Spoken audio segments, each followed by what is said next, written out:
Hello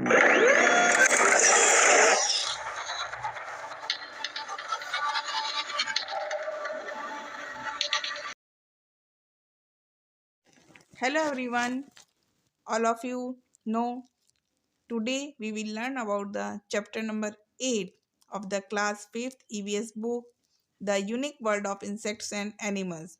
All of you know all creatures have a different unique qualities कि हर एक व्यक्ति में अपनी क्वालिटीज़ होती हैं, वो चाहे बर्ड्स हैं, चाहे एनिमल्स हैं, चाहे ह्यूमन बींग्स हैं, सबकी एक अपनी क्वालिटीज़ होती हैं. तो such qualities we don't know about that कि कुछ क्वालिटीज़ ऐसी होती है जिसके बारे में हमें पता नहीं होता है. तो today in this video I will explain you कि which type of qualities have different types of animals and insects. कि आज मैं अपनी वीडियो के द्वारा आपको बताऊंगी कि कौन कौन से एनिमल्स और इंसेक्ट्स में कुछ कुछ अलग जो क्वालिटीज़ होती हैं जिसके बारे में हमें पता नहीं है, आज हम वो जानेंगे. So now let's start. Many types of animals are found in our surrounding. कि हम हमारे चारों तरफ बहुत तरह के एनिमल्स देखते हैं. These animals have there on characteristic. और सभी तरह के जो एनिमल्स होते हैं उनमें अपनी एक क्वालिटीज़ होती हैं, उनके अलग कैरेक्टरिस्ट होते हैं यानी चरित्र होते हैं. They have different eating habits as well as have different ways to save themselves. और उन सभी में एक अपनी एक क्वालिटीज़ होती हैं कि वो किस तरीके से खाना खाते हैं, किस तरीके से वो अपने आप को प्रोटेक्ट करते हैं और किस तरीके से वो रहना, सब कुछ उनका अलग अलग तरीका होता है.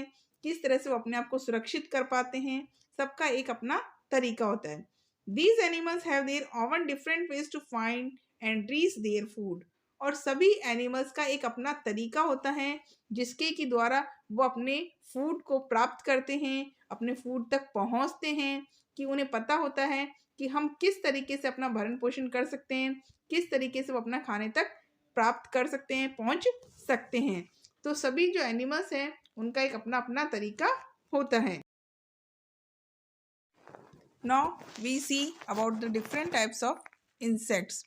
One day Gudiya, Muniya and Raju, तीन बच्चे थे, Gudiya, Muniya and Raju, were playing hide and seek in the dark. कि हम अक्सर देखते हैं कि बच्चे हाइड एंड सीक का गेम खेलते हैं. तो एक दिन ये तीनों बच्चे अंधेरे में गेम खेल रहे थे, छुपम छुपाई यानी हाइड एंड सीक का. Once of them lost a coin of ₹2 coin. की और उनमें से ही एक ने अपने ₹2 का कॉइन खो दिया. लॉस्ट यानी खो दिया. Everybody started searching it together. और सभी एक साथ उसको ढूंढने में जुट गए. But they were unable to see anything. लेकिन किसी को भी दिखाई नहीं दे रहा था. अनेबल यानी अयोग्य, सारे यानी सभी व्यक्ति अयोग्य थे. किसी भी बच्चे को वो कॉइन नहीं मिल रहा था. As it was dark. क्यों नहीं मिल रहा था? क्योंकि बहुत ही ज्यादा अंधेरा था. Suddenly Raju saw a bat. Raju ने बैट को देखा. बैट खेलने वाला बैट नहीं, बैट, BAT बैट यानी चमगादड़. BAT बैट जिससे हम क्रिकेट भी खेलते हैं, बट यहाँ हम इंसेक्ट्स की बात कर रहे हैं जो कि जिसको हम हिंदी में चमगादड़ कहते हैं.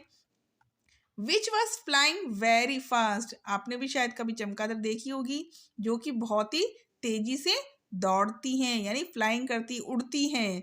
He said look. उसने जैसे देखा तो कहा देखो, this bat is flying so easily in the dark and we are not able to see the coin. कि अगर हम इस बैट को देखें तो ये अंधेरे में कितनी फास्ट फ्लाइंग कर रही है और हम तो एक कॉइन को भी नहीं ढूंढ पा रहे हैं. ऐसा कैसे हो गया कि वो बर्ड्स होके इतना तेज फ्लाइंग कर पा रही है और एक हम छोटे से कॉइन को भी नहीं ढूंढ पा रहे हैं? ऐसा क्यों है? Munia said that she read in the school library the day before that when a bat flies at the night. कि मुनिया जो कहती हैं कि मैंने थोड़े दिन पहले एक लाइब्रेरी, अपनी जो स्कूल की लाइब्रेरी थी वहाँ पर पढ़ा था कि when a bat flies at the night, कि जब बैट नाइट में फ्लाइज करती हैं, it produces sound of very high frequency. कि जो उससे साउंड निकलता है, यानी जब वो फ्लाइंग करती है तो उसकी जो रफ्तार होती है उससे इतना तेज साउंड होता है विच रिफ्लेक्ट बैक. और वो जो साउंड है वो रिफ्लेक्ट करता है यानी वापस लौट के आता है back when it hits object in front of it. और वो अगर उसके सामने कोई चीज होती है तो उससे वो टकरा जाता है। Following this recognise bats can fly very easily in the dark. और वो जो साउंड जब वो दूसरी चीज से टकराता है तो उसको सुनाई आ जाता है, जिसके कारण वो आसानी से डार्क में भी यानी अंधेरे में भी तेजी से फ्लाइंग कर सकती हैं। कि जैसे ही यदि उसके सामने कोई चीज आएगी तो जो उसका चलने का उड़ने का जो साउंड होता है वो उस चीज से टकराता है और उस तक पहुंच जाता है, जिससे उसे पता चल जाता है कि उसके सामने कोई चीज आ रही है, जिससे कि वो वहां से हटके दूसरे रास्ते पे चली जाती हैं। इसी वजह से वो आसानी से डार्क में भी उड़ पाती हैं। इससे हमें पता चलता है कि जो बैट की जो साउंड पावर है उसके कारण वो आसानी से उड़ पाती हैं। तो ये हुई बैट की क्वालिटी। और इसके अलावा जो दूसरे कैरेक्टर्स है या दूसरे एनिमल्स हैं उनमें भी अलग अलग तरह की क्वालिटीज होती हैं जिनके बारे में हम जान। अब हम देखते हैं डिफरेंट स्टोरी। इस स्टोरी में हम देखेंगे कि किस तरह से कौन से एनिमल्स के हम बारे में बात कर रहे हैं। One day Muniya and her brother Raju. इस स्टोरी में हम मुनिया और राजू के बारे में बात कर रहे हैं जो दोनों भाई बहन हैं। Were going to their neighbours house. वो अपने पड़ोसी के घर पे जाते हैं। ऑन द वे रास्ते में मुनियाज लेग हिट ए स्टोन। और जो मुनिया है उसके पैर पे चोट लग जाती है पत्थर से। And she got hurt. और उसको पत्थर से टकरा जाती है और उसके कारण उसको चोट लग जाती है। हर्ट यानी चोट लगना। She became nervous. और उसको अब डर लगने लग जाता है। But continued walking. लेकिन फिर भी वो कंटिन्यू यानी लगातार चलती रहती हैं विथ हर ब्रदर अपने भाई के साथ।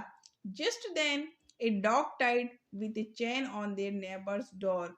और वहीं पर उनके जो पड़ोसी हैं उनके दरवाजे पे एक डॉग को चैन के द्वारा बांधा गया होता है।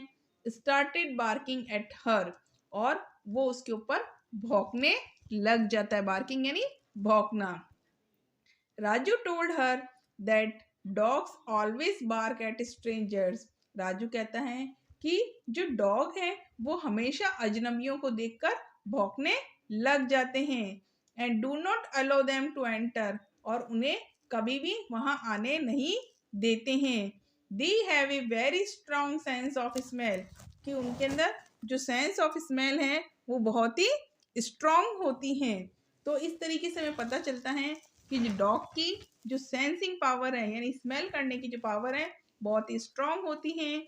और वो हमेशा जो दूसरे लोगों को है स्ट्रेंजर से अजनबियों से हमारी सुरक्षा करते हैं और भौंकना शुरू कर देते हैं।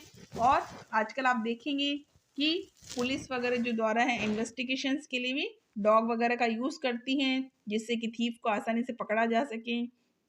और आजकल डॉग्स को जो पेट एनिमल्स के यूज़ में लेना बहुत ही ज़्यादा शौकिया हो गया है, हॉबी हो गई लोगों की, जिससे कि घर की सेफ्टी भी हो जाती है ताकि वो लोगों को चोरों से बचा सकें और उनके घर का भी ध्यान रख सकें।